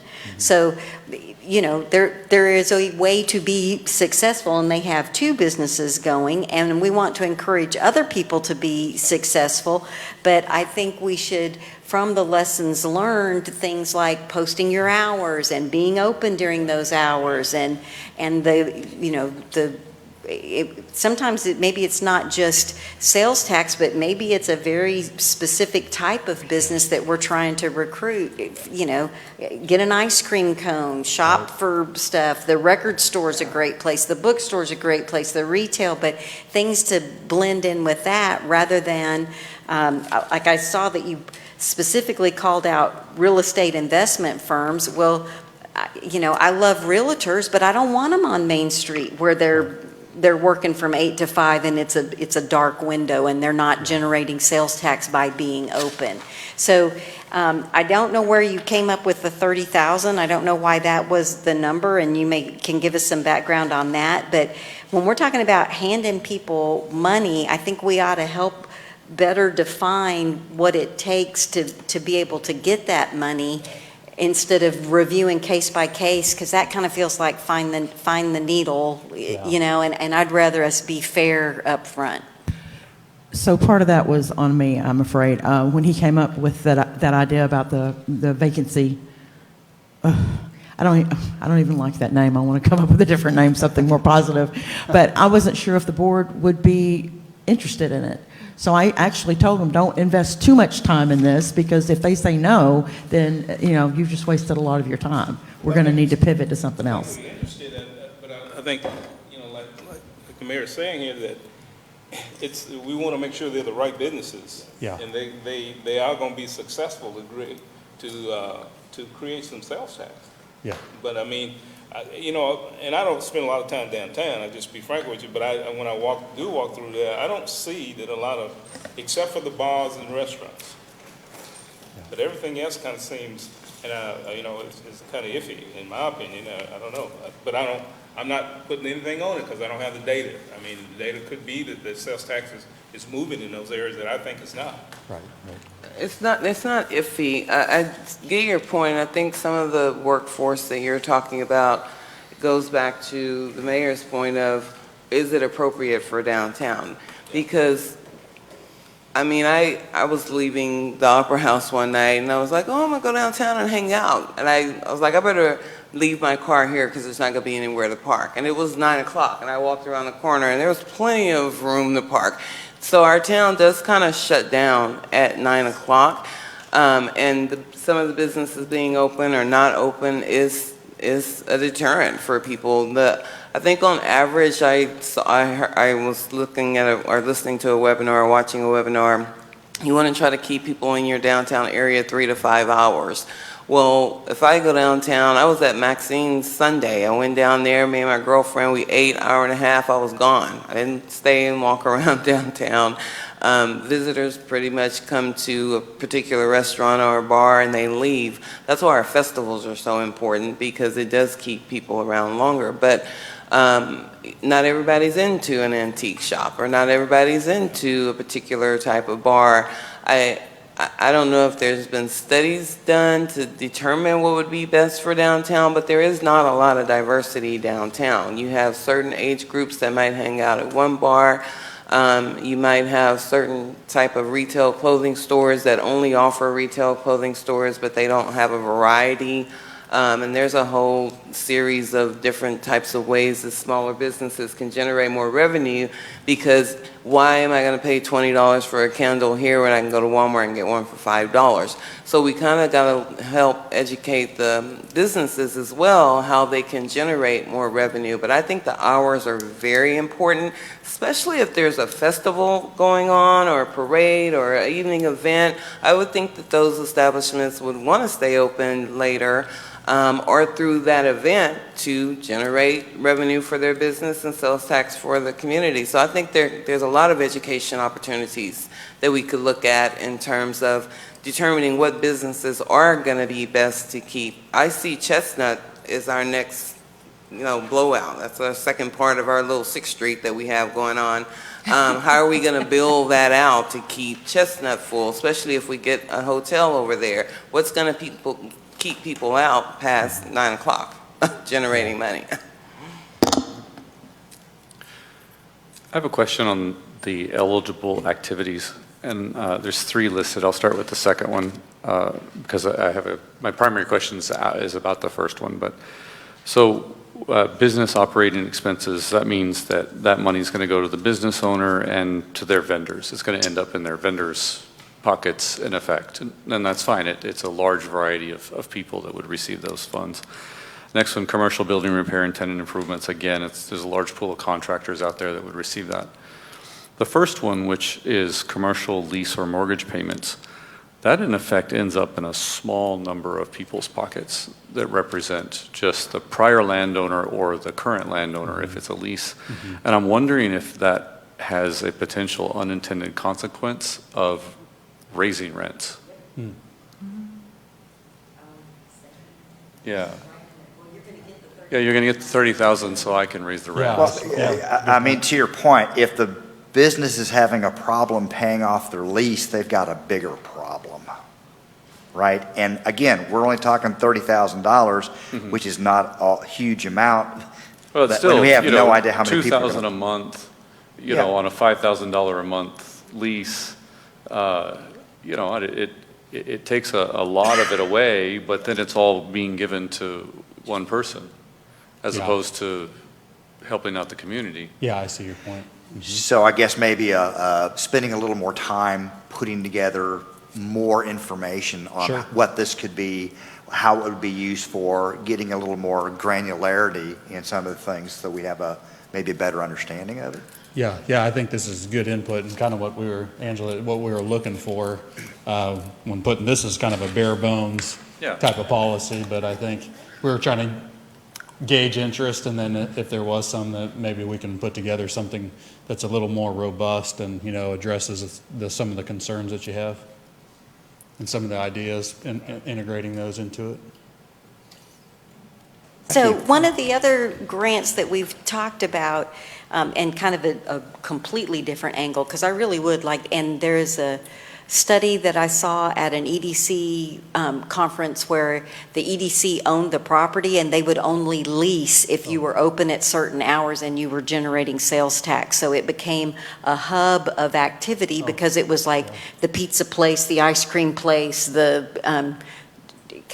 tchotchke, the gifts, and but it was like all stuff that if you were going there you would probably go the whole strip. But I'll look up that project and send it to you.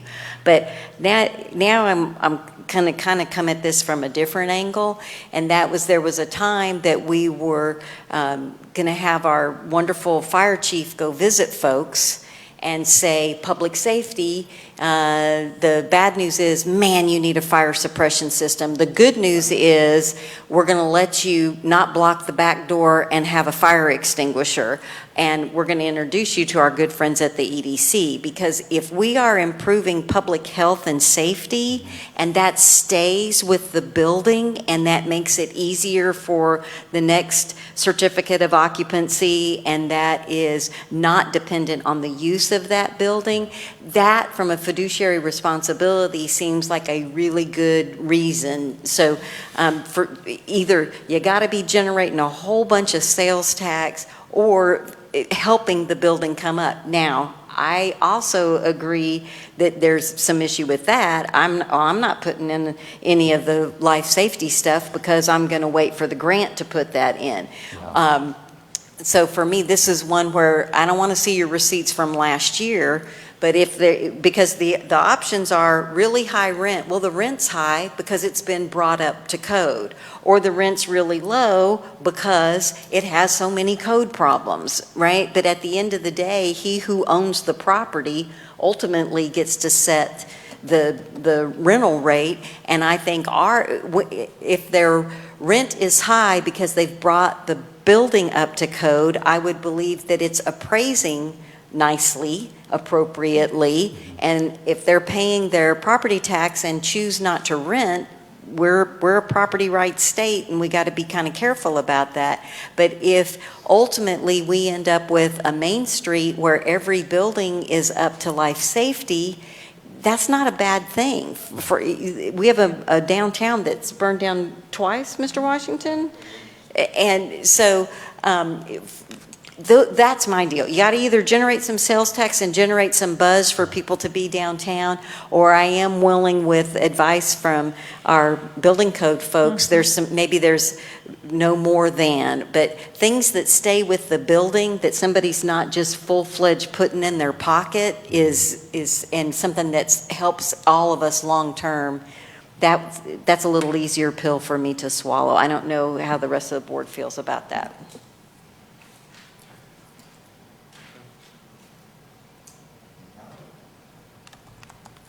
Yeah, and I think that's, Agreed. Sylvia, when we talked about the redevelopment grant earlier, that's where we started to talk about integrating some of those things into the redevelopment grant inside the building, code upgrades, health, life, safety issues, rather than just the facade of the building.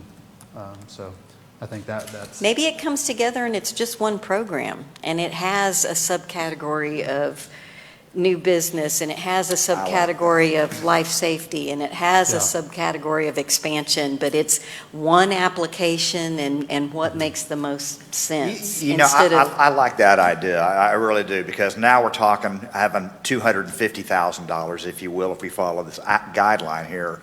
And that way we have a little bit broader spectrum of what we can approve and what makes a lot of sense. I kind of like that idea. You guys? We actually ran across another community that did that, but we didn't quite approve of what they had to offer. But our thoughts were we were going to take that one and use it as an example to then take these programs and do our own with it. So that's exactly what we had in mind, was to have a heading of redevelopment, or what did we call, BRNE, you know, and then ABCD underneath it. And that's why we put it all in one line item, to simplify it. All right, well, I think more work is in order to solidify that, but, I mean, again, I think it's a great idea, a great recommendation. Okay. To combine all of it into one. Okay. Thanks for the input. No, thank you. I'd like to talk a little bit, furthering on to earlier discussion on the workforce training facility lease. I mean, what you're looking at is 3,000 square feet. Where do you have that in mind, or has there been any kind of background work on that of where it would be? Because, you know, I think we have some issues about having available space. And not just for our office, but for adding an additional 3,000 square feet. So can you talk a little bit about that, please? So part of the discussion is, what is the insightful report going to inform? What type of training do we actually need? Is it in fact welding? Is it electrical? Is it more robotic type, how to make repair to the manufacturing jobs and the automation that's coming? We do have Mr. Kansari, who offered to Blacktree Ranch. Haven't had any further discussion, but we do have some property owners who are interested, but I'm hesitant to pull any kind of trigger because, again, what type of training are we going to need? And I think that's going to be informed by the report. Yeah, so you're looking for the gap analysis report that you're talking about to give us direction and some idea of that before we go off. Yes, Okay. and to maximize that, my hope would be that the gap is informed by something the Smithville grant can already apply. So perhaps our dollars are better extended by the lease, by the acquisition, by the rental payments, and their dollars are further compounded with the actual training and bringing their partnerships with ACC and such to bear. That's my hope, anyway. And Blacktree's between Smithville and Bastrop, if not everybody knows where it is, but that's where it is. Do you have any idea when the gap analysis, when we gonna know what it? So we gave them a pretty short time frame. Council signs it on Monday. We gave them, I believe, a 45 to 60 day time frame for a draft report. So you're looking at end of summer for At the end of summer? Yes, for an initial an initial report that at least begins to inform so that we can start building some of those conversations. Have you seen anything that they've produced? They've given you any kind of indications? What, does it look like it's going to be productive? Of what they have produced for other communities? I think it's going to be productive. I think what we've been missing is we've had retail analysis. We have retail analysis 10 ways to Sunday. But Yeah. retail isn't what is going to bring No. the jobs, and retail isn't what is making folks stay here. I'm glad they come visit. I'm glad they spend their dollars. And I'm glad that some of those wages are climbing a little higher. But for affording the mortgages and things that Bastrop is now commanding, Yeah. obviously we need Okay. a different type of workforce. So sometime the end of the summer, Yes, September, sir. October, we should have some idea of what we're talking about. Yes, sir. Okay.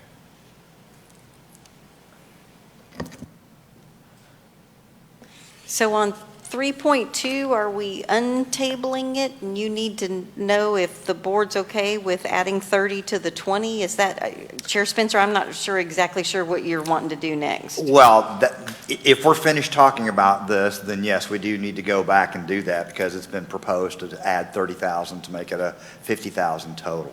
Correct. So, yes, continuing discussion on that subject. Any other Motion to inputs? untable. I have a motion to untable 3.2, to take it back on, put it on the table. Second. All right, all those in favor? Aye. Opposed? Okay, motion carries. Okay. Further discussion on the additional funds. The EDC would be matching 30,000 versus just matching the 20,000. No? All 30 right. doesn't bother me. I just, I think it's okay. So. Okay. So what we will We would need a, do, based on the board's direction, is bring back some program amendments to the next regularly scheduled meeting, but between now and then, send the draft incorporating those changes to the board for review, so that our next meeting can be productive. I think that would be appropriate because we had several questions here from directors on some of the programs, so I think that would be the right approach. So and we're calling this the RLF, and it's shown as 50 of the business retention and expansion of 250. It's Yes. 50 of it. Yeah. On the budget part, and I'm trying to keep it relevant to 3.2 because it's 50 of the 250. That leaves 200, and the downtown business district vacancy incentive program is budgeted at a total of 30,000, but this piece of paper that we were handed says you can get a grant up to 30,000. So two corrections on that. One, the revolving loan fund should be 30,000 to supplement the 20,000, which makes it a total of 50. Okay? And then the vacancy incentive program is 30,000.